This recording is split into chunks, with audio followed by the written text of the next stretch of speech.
और इस वक्त का मुद्दा, अब इस पर बात कर लेते हैं। आज का मुद्दा ये है कि क्या कुछ नेता मजदूरों की मदद के नाम पर सियासी दांव खेल रहे हैं। ये मुद्दा इसलिए भी गर्म है क्योंकि गुजरात से ऐसी तस्वीरें आई जहां मजदूरों की मदद के नाम पर कुछ नेता अपना चेहरा चमकाने में जुटे हैं। मुश्किल की इस घड़ी में चेहरा चमकाने में कोई भी पार्टी पीछे नहीं है, चाहे वो कांग्रेस हो या फिर बीजेपी हो। एक तस्वीर है वडोदरा की, जहां अपने गांव लौट रहे मजदूरों को बीजेपी ने टोकन बांटे। इस टोकन पर वडोदरा के विधायक और गुजरात विधानसभा के स्पीकर राजेंद्र त्रिवेदी की तस्वीर लगी हुई है। टोकन हाथ में लिए मजदूरों की तस्वीर को बकायदा राजेंद्र त्रिवेदी ने अपने ट्विटर अकाउंट पर भी शेयर किया। वहीं दूसरी तस्वीर आई गुजरात के ही वलसाड से, जहां कांग्रेस ने मजदूरों को किराए के देने के बाद उनके गले में राहुल और सोनिया गांधी की तस्वीर वाला अंग वस्त्र पहना दिया।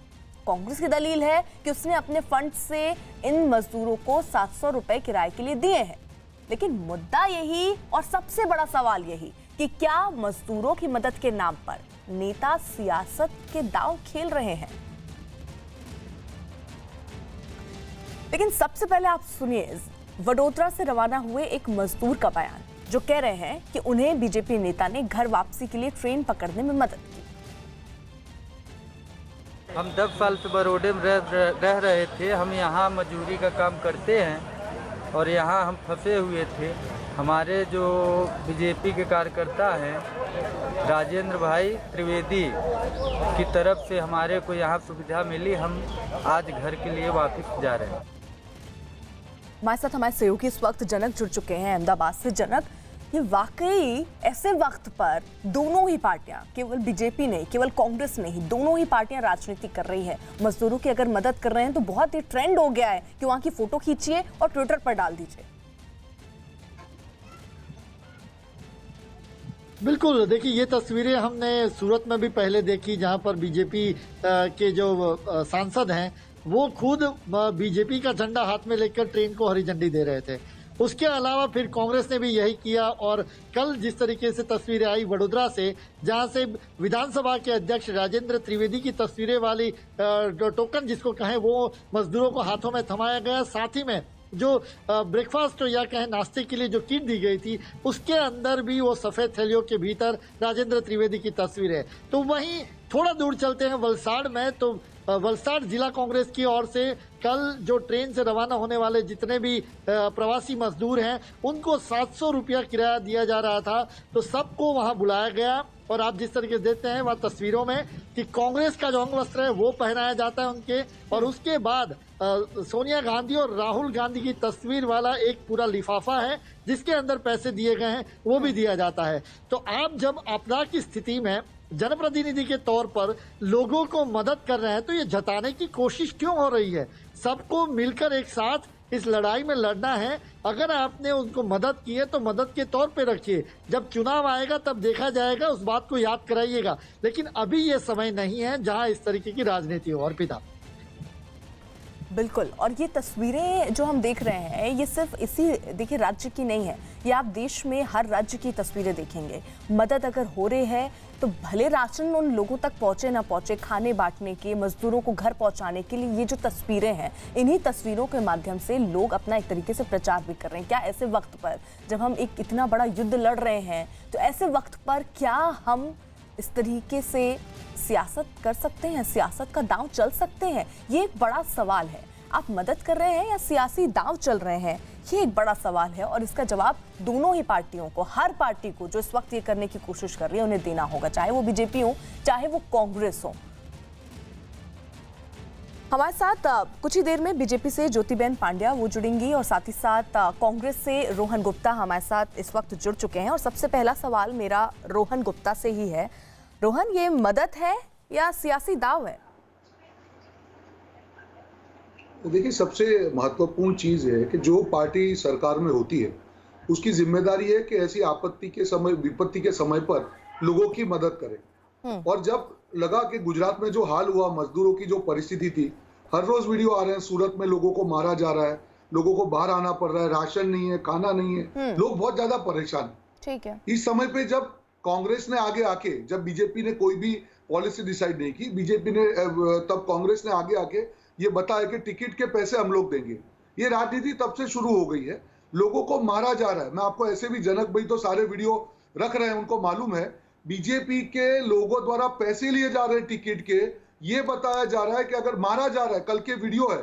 अब कांग्रेस मदद कर रही है, जिस तरह से बीजेपी के सांसद ने झंडी दिखा के भारतीय रेलवे का जो पहली ट्रेन गई उसको भेजा। मुझे लगता है जब शासक पार्टी सिर्फ सत्ता की राजनीति में मदमस्त हो जाए, उनकी आंखें खोलने के लिए करना जरूरी था, जिससे लोगों को मदद मिले। देखिए ओवरऑल अब क्या हो रहा है कि जनता को मदद मिल रही है, बीजेपी को समझ में आ गई ये चीज कि हम लोग इनको इग्नोर नहीं कर सकते। ऐसे वक्त पर आगे आ रही है और मदद कर रही है, लेकिन अगर किया है तो गाना जरूरी है? बिल्कुल नहीं, बिल्कुल नहीं। तो गाना क्यों जरूरी है वो मैं आपको बता रहा हूँ जी, मैं बता रहा हूँ क्यों जरूरी है, मैं जवाब दे रहा हूँ आपको। आपने पहली, जनक भाई को मालूम है कि जब CR पाटिल ने रेलवे की जो ट्रेन है उसको भाजपा का झंडा दिखाकर उसको जाने दिया। जो प्रचार है वो भाजपा की, एक ही काम है भाजपा का कि प्रचार करो। अगर उसको रोकना है, लोगों को सही दिखाना है, हमको ये तो बताना पड़ेगा कि कांग्रेस आपके साथ में, जिससे ज्यादा से ज्यादा लोग, जब ये पिक्चर्स आते हैं तब लोग हमारे कार्यालय पे पहुंचते हैं जिनको टिकट दी जाती है। क्योंकि भ्रामक प्रचार आज भी भाजपा ये मानने को तैयार नहीं है कि उन्होंने, रेलवे ने पैसे लेने का बोला था।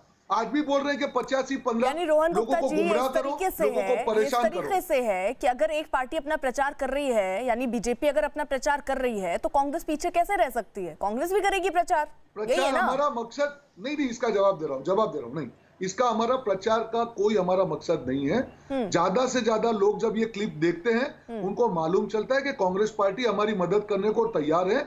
हम चाहता है ज्यादा से ज्यादा लोगों तक ये बात पहुंचे और लोग इसका लाभ लें। कुछ पूछ रहे हैं आज देखिए कई क्लिप में मजदूर खुशी से, उनके चेहरे पे खुशी देखिए आप कि कैसे अपने घर जा रहे हैं और कांग्रेस को आशीर्वाद दे रहे हैं। ठीक है रोहन गुप्ता, मुझे लगता है कि इसमें कुछ गलत है। रोहन भाई, जनक बात कर रहा हूँ। मेरा सवाल आपसे है कि आप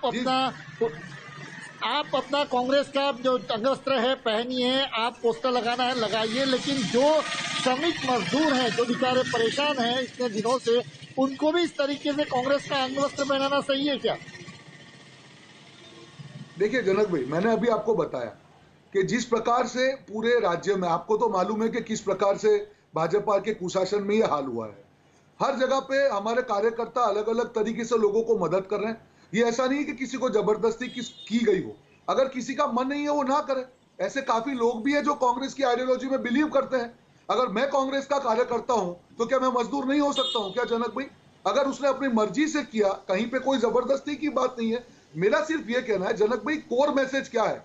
मैसेज एक भाजपा के मुंह पे ये थप्पड़ है कि आपकी जिम्मेदारी एक विपक्ष जिम्मेदारी से निभा रहा है। अब तो आप जागिए। कब तक आपकी सत्ता का अहंकार आपकी सर पे चढ़ के बोलेगा? एक गुजरात ने हमेशा आपको प्यार दिया, आपने नमस्ते ट्रंप करके उसको कोरोना की मुसीबत में डाल दिया, और आज भी आप उनके चेहरे पर थप्पड़ आप ये अंगवस्त्र इन मजदूरों के कंधे पर डाल के चलाएंगे? नहीं, बिल्कुल नहीं। मैंने ये बताया कि अगर कोई आदमी, अगर वो मजदूर है और कांग्रेस की विचारधारा में भी बिलीव करता है, ये कोई किसी के खिलाफ, किसी को जबरदस्ती करके नहीं किया। नहीं, आप ये कह रहे हैं कि जो ये मजदूर थे जिनको अंगवस्त्र पहनाया है, ये कांग्रेस की विचारधारा रखते हैं, ये श्रमिक। बिल्कुल, मैं आपको यही बता रहा हूं कि अगर फिर आपने उनकी मदद नहीं की जो विचारधारा अलग रखते हैं, यानी बीजेपी की विचारधारा वाले जो श्रमिक रहे होंगे, जो मजबूर होंगे, जो जिनको खाना नहीं मिल रहा है, आप सिर्फ विचारधारा के हिसाब से मदद कर रहे हैं? बिल्कुल नहीं, बिल्कुल नहीं। आप कह रहे हैं कि जो श्रमिक है वो कांग्रेस की विचारधारा रखते हैं, इसलिए हमने अंगवस्त्र पहना दिया। यानी इनमें से आपने चिन्हित किया होगा कि भाई आप बीजेपी की विचारधारा के हो, क्या कांग्रेस की विचारधारा के हो? आप, ऐसा है मैडम, आप कुछ भी अपनी बात मेरे मुंह में डालेगी तो मैं बोलूंगा। मैंने ये बताया कि अगर हम लोग, सुनिए ना, आज अगर 1000 लोगों को, सुन लीजिए ना, सुन लीजिए आप, 1000 लोगों को हम मदद करते हैं, अगर उसमें से 5, 10, 15 लोग कांग्रेस की विचारधारा वाला है और उन्होंने अपने को बोला कि आप, उसमें क्या गलत है? हमने कुछ गलत तो नहीं किया है, हम तो मदद ही कर रहे हैं। विपक्ष में होने के बावजूद हम सत्ता पार्टी का काम कर रहे हैं और वो विपक्ष सत्ता में रह के वो लोग टिकट का पैसा सवाल कर रहे हैं। आप सवाल उनसे नहीं पूछेंगे। लेकिन बीजेपी के लोग मैं उनसे भी सवाल पूछूंगी रोहन, क्योंकि अभी बीजेपी के जो प्रवक्ता हैं वो जुड़े नहीं है मुझसे। मेरा सवाल उनसे जरूर होता, वो है नहीं अभी हमारे साथ, इसलिए मैं आपसे रोहन सवाल पूछ रही हूँ, क्योंकि दूसरों की खामियां गिनाकर हम अपनी खामियों पर पर्दा नहीं डाल सकते। आप ये कह रहे हैं, हमारा उद्देश्य देखिए, बिल्कुल, लेकिन आप ये कह रहे हैं कि ये मजदूर, आप रोहन अपने आप को जस्टिफाई करने के लिए आप कुछ भी कह रहे हैं। आप ये कह रहे हैं कि ये उन्होंने ही मजदूरों ने कहा कि भाई आप मेरी मदद कर रहे हो, हमें खाना दो चाहे मत दो, ये अंग्रेज डाल दो क्योंकि हमें इसकी ज्यादा जरूरत है। सुन लीजिए ना, आप बोलते रहेंगे तो मैं कहां से बोलूंगा? रोहन, मैंने पूरा मौका आपको दिया है सवाल, आप मेरे सवाल पे ही खुद बोल रहे हैं और उसके बाद जब मैं दूंगी जवाब देने का मौका तो जवाब दीजिएगा। सुन लीजिए, आप मुझे सवाल ही नहीं पूछने दे रहे रोहन। जनक भाई के नहीं, रुकिए, आप पहले मेरा सवाल आप सुनिए। मेरा सवाल रोहन सुन लीजिए, आप जब बोलेंगे मैं आपको नहीं बीच में बोलूंगी, पहले आप मेरा सवाल सुन लीजिए और मेरे सवाल पर मुझे मत टोकिए।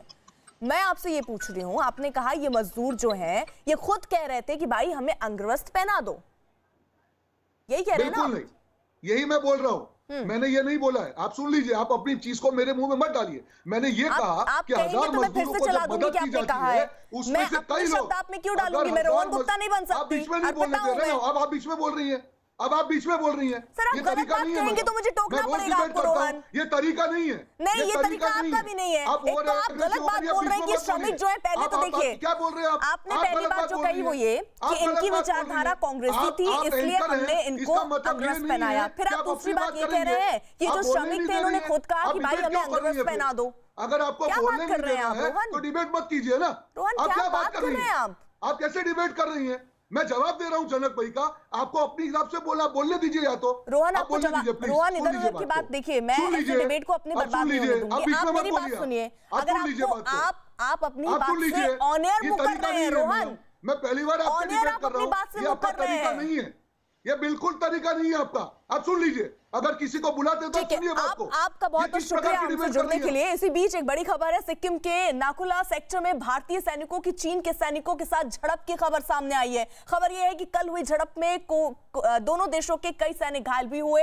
हालांकि बाद में बातचीत से दोनों देशों ने मामला सुलझा लिया है। ये जो स्थिति रही है वो हम आपको बता रहे हैं। दरअसल सिक्किम के नाकुला सेक्टर में भारतीय सैनिकों की चीन के सैनिकों के साथ ये झड़प की खबर सामने आई। खबर है कि कल हुई झड़प में दोनों देशों के कई सैनिक घायल भी हुए। हालांकि बाद में बातचीत से दोनों देशों ने मामला सुलझा लिया है। संदीप हमारे साथ, हमारे सहयोगी इस वक्त और अपडेट के साथ जुड़ चुके हैं।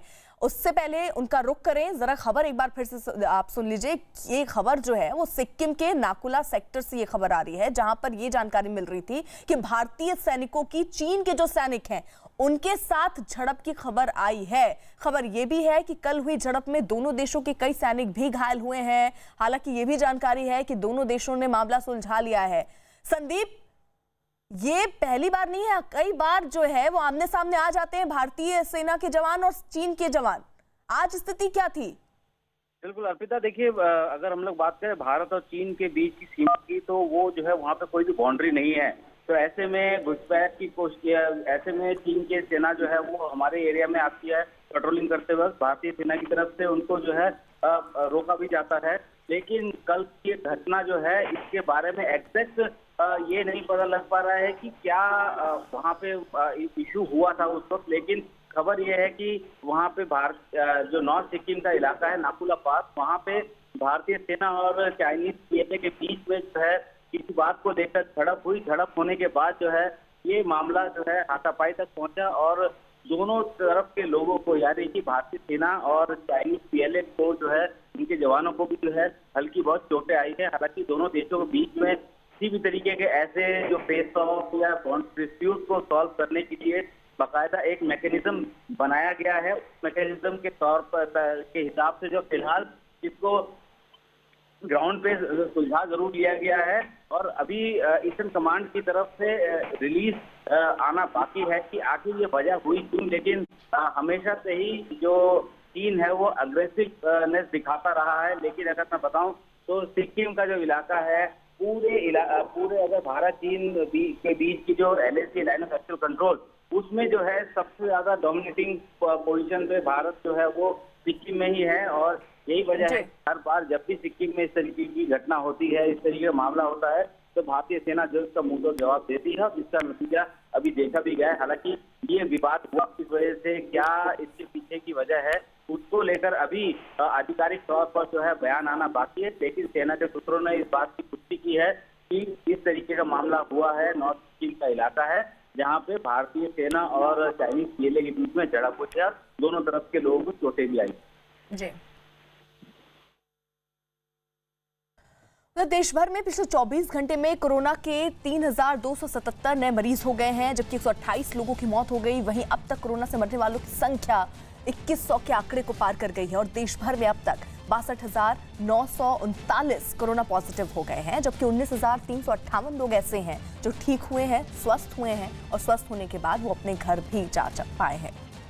देश के ज्यादातर राज्य कोरोना वायरस से जूझ रहे हैं। इनमें से कुछ राज्य ऐसे हैं जहां कोरोना की चपेट में आने वाले मरीजों की तादाद लगातार बढ़ रही है और वहां कोरोना के मरीज भी बहुत ज्यादा हैं।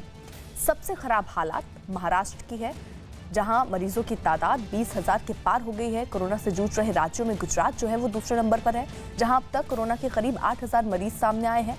कोरोना मरीजों की संख्या में तीसरे नंबर पर दिल्ली है, जहां अब तक 6,542 मरीज सामने आए हैं। तमिलनाडु चौथे नंबर पर है, जहां मरीजों का आंकड़ा 6,535 है। पांचवें नंबर पर राजस्थान है, जहां कोरोना मरीजों की संख्या जो है वो 3,500 से ज्यादा है। कोरोना वायरस के कहर से पूरी दुनिया बेहाल है। दुनिया के 185 देश इस वक्त कोरोना महामारी की चपेट में हैं, लेकिन कुछ देशों में हालात बहुत ज्यादा खराब है। ऐसे देशों में पहले नंबर पर अमेरिका है, जहां कोरोना के कुल मरीज 13 लाख से ज्यादा हो गए हैं। वहीं दूसरे नंबर पर स्पेन है, जहां कोरोना के मरीजों की तादाद 2,23,000 से भी ज्यादा है। तीसरा नंबर इटली का है, जहां अब तक 2,18,000 से ज्यादा मरीज सामने आ चुके हैं। कोरोना के मामले में चौथे नंबर पर ब्रिटेन है, जहां मरीजों की संख्या 2,16,525 हो गई है। पांचवें नंबर पर रूस है, जहां कोरोना मरीजों की संख्या करीब 2 लाख है। उधर महाराष्ट्र में 24 घंटे में 72 पुलिस वाले कोरोना पॉजिटिव मिले हैं और इनको मिलाकर अब तक 786 पुलिस वाले जो है वो कोरोना पॉजिटिव हो चुके हैं। अब तक कोरोना से 7 पुलिसकर्मियों की मौत भी हो चुकी है।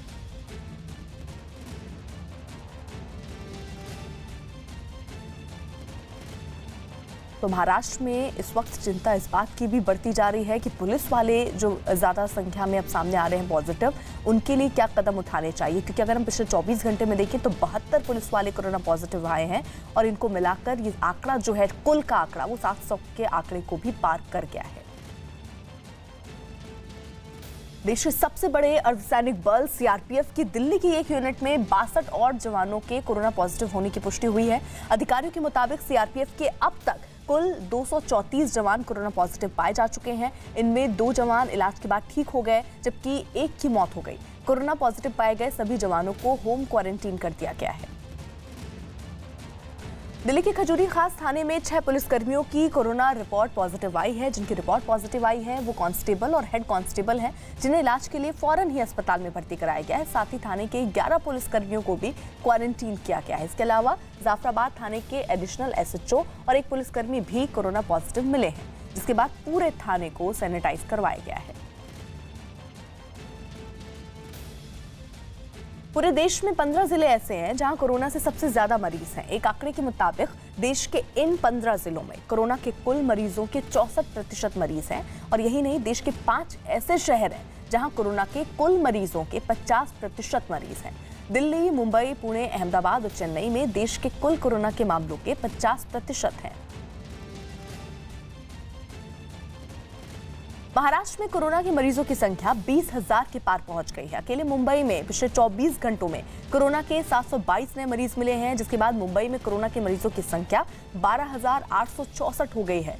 यही नहीं, मुंबई में पिछले 24 घंटों में 27 कोरोना मरीजों की मौत भी हुई, जिससे मुंबई में कोरोना से मरने वालों की संख्या 489 हो गई। राज्य में कोरोना से मरने वालों का आंकड़ा भी 700 के आंकड़े को पार कर गया। कांग्रेस सांसद राहुल गांधी ने एक बार फिर केंद्र सरकार पर पीएम केयर्स फंड में दान में मिली राशि को लेकर निशाना साधा।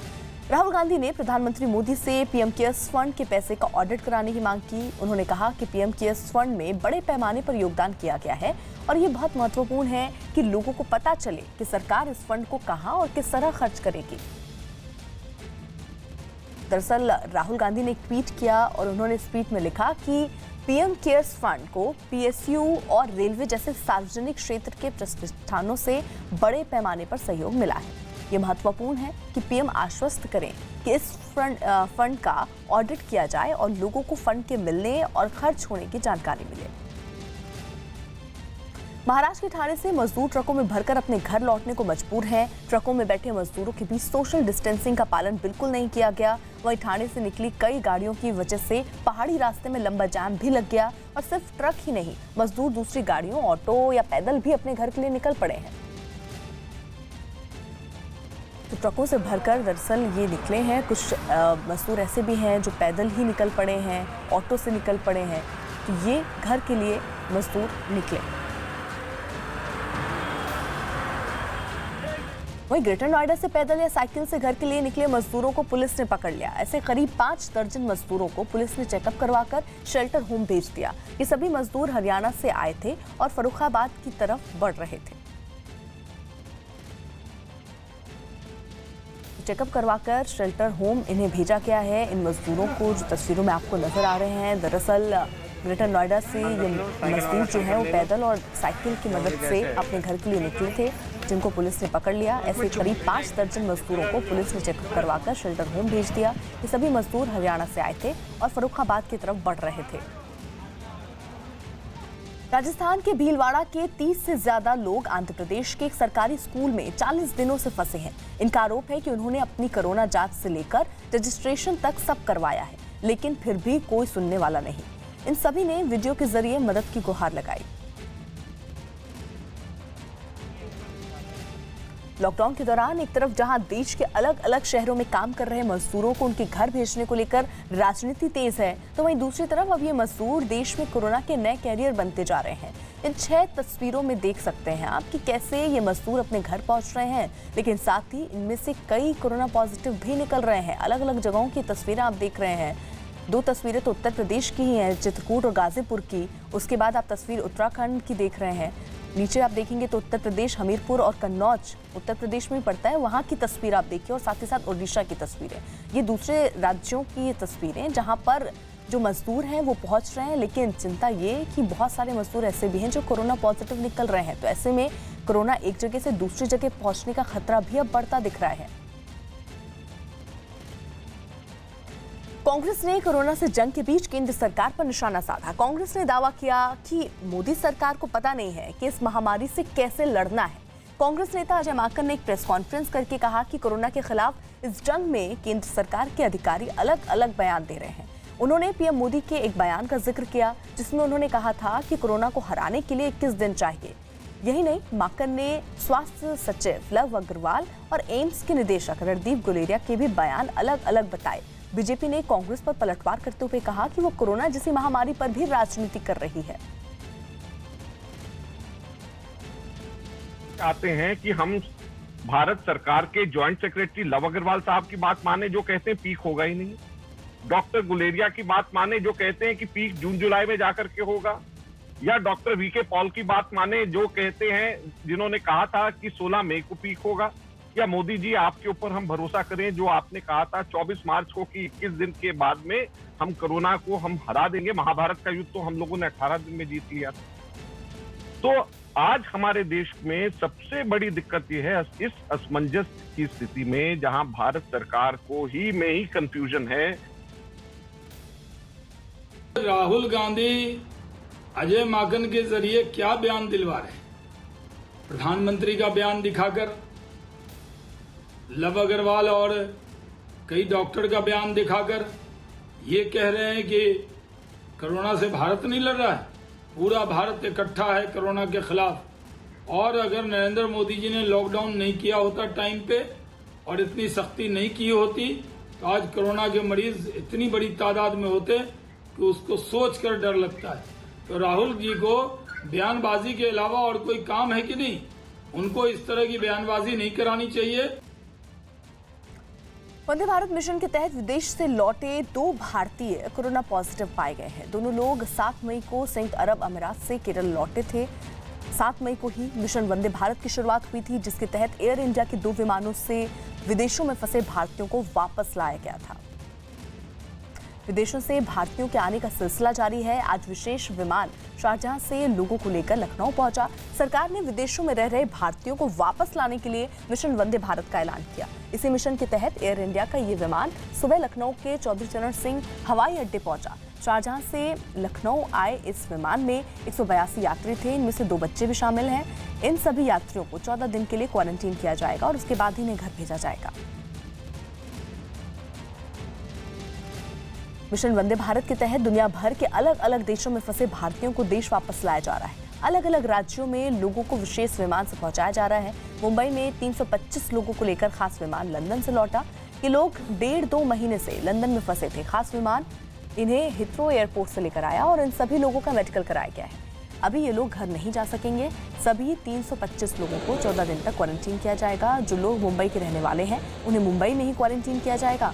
महाराष्ट्र के बाकी जिलों में रहने वाले लोगों को बस से उनके जिले ले जाया जाएगा, जहां वो 14 दिन तक क्वारंटीन रहेंगे।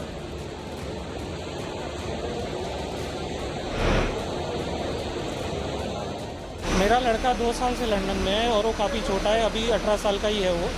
और वो वहाँ काफ़ी दिक्कत में रह रहा था, खाने का भी कुछ नहीं था, रहने का भी अभी जहाँ वो रह रहे थे उन लोगों ने खाली करने के लिए बोल दिया था। तो काफ़ी हाई कमीशन को हम लोग 15 दिन से ट्वीट कर रहे, सब कर रहे, तब जाके उसको ये पहला लंदन मुंबई के फ़्लाइट में जगह मिला है आने के लिए। अब आने के लिए जगह तो मिल गया, लेकिन यहाँ आने के बाद हमारे पास कोई ऑप्शन नहीं है। उसको हमारा घर खाली है क्वारंटाइन के लिए, लेकिन ये लोग बोल रहे हैं कि आपको होटल में ही क्वारंटाइन करना है। आपके पास पैसा हो नहीं हो, आपको अपने बजट के हिसाब से होटल में क्वारंटाइन करवाना पड़ेगा। तो मुंबई की कांदिवली में एक इमारत गिर गई। इमारत के मलबे में 5 से 6 लोगों के दबे होने की आशंका है। हालांकि एनडीआरएफ की टीम मौके पर पहुंच गई है और वहां पर अब रेस्क्यू ऑपरेशन जो है वो शुरुआत भी उसकी हो चुकी है। हालांकि जो इलाके के लोग हैं वो ये कह रहे हैं कि अभी और लोग नहीं हैं जो दबे होंगे, लेकिन अभी भी प्राथमिकता यही है कि पहले पूरी तरीके से मलबे को हटाया जाए और ये सुनिश्चित किया जाए कि इस मलबे के नीचे कोई नहीं दबा है। तो ये इमारत, जो कि ऐसा कहा जा रहा है कि जर्जर अवस्था में थी, जिसकी वजह से ये इमारत गिर गई। 14 लोग इस इमारत में उस वक्त मौजूद थे। सुबह 6 बजे ये हादसा हुआ जब ये बिल्डिंग इमारत गिरी। उसके बाद रेस्क्यू ऑपरेशन ही शुरू हो गया। मुंबई के कांदिवली वेस्ट इलाके में आज सुबह तकरीबन 6:10 पर एक ग्राउंड प्लस 1 स्ट्रक्चर धराशायी हो गया था और इस हादसे में लगभग 14 लोग फंसे हुए थे। लेकिन मौके पर मुंबई फायर ब्रिगेड और एनडीआरएफ की टीम ने पहुंच के जो लोग फंसे हुए थे उन्हें सुरक्षित बाहर निकाला है। और हम आपको दिखाना चाहेंगे किस तरीके से मुंबई जो फायर ब्रिगेड की टीम है वो यहाँ पर पहुंची हुई है और अभी भी इनका सर्च ऑपरेशन चल रहा है। हालांकि मुंबई फायर ब्रिगेड की जो टीम उन्होंने साफ तौर पर कह दिया कि जो लोग फंसे हुए थे उन्हें सुरक्षित बाहर निकाल दिया गया है और उन सबको सरकारी अस्पताल में भेजा गया है जहां पर उनका इलाज चल रहा था। लॉकडाउन होने की वजह से बताया जा रहा है कि इस इमारत में जो ग्राउंड प्लस 1 स्ट्रक्चर है उसमें 14 लोग रह रहे थे और जिस समय ये हादसा हुआ था सभी लोग इस इमारत में सो रहे थे। तो ये स्ट्रक्चर देख के आप अंदाजा लगा सकते हैं कि किस तरीके से जो स्ट्रक्चर है पूरी तरह से कमज़ोर था, जिसकी वजह से ये इतना बड़ा हादसा हो गया। लेकिन राहत की बात ये रही कि इस पूरे हादसे में जो लोग अंदर फंसे हुए थे, जो मलबे में लोग दबे हुए थे, उन्हें सुरक्षित बाहर निकाल दिया गया है। लेकिन यहाँ पे जो मुंबई फायर ब्रिगेड का सर्च ऑपरेशन है वो चल रहा है और मुंबई फायर ब्रिगेड के जो लोग पुख्ता होना चाहते हैं कि जो लोग पूरे मलबे में कोई फंसा या नहीं, उसकी पुख्ता के लिए ये लोग पूरी तरह से सर्च और रेस्क्यू ऑपरेशन कर रहे हैं। लेकिन जो जानकारी मिल रही है उससे साफ हो रहा है कि जो लोग अंदर फंसे हुए थे उन्हें सुरक्षित बाहर निकाल दिया गया है।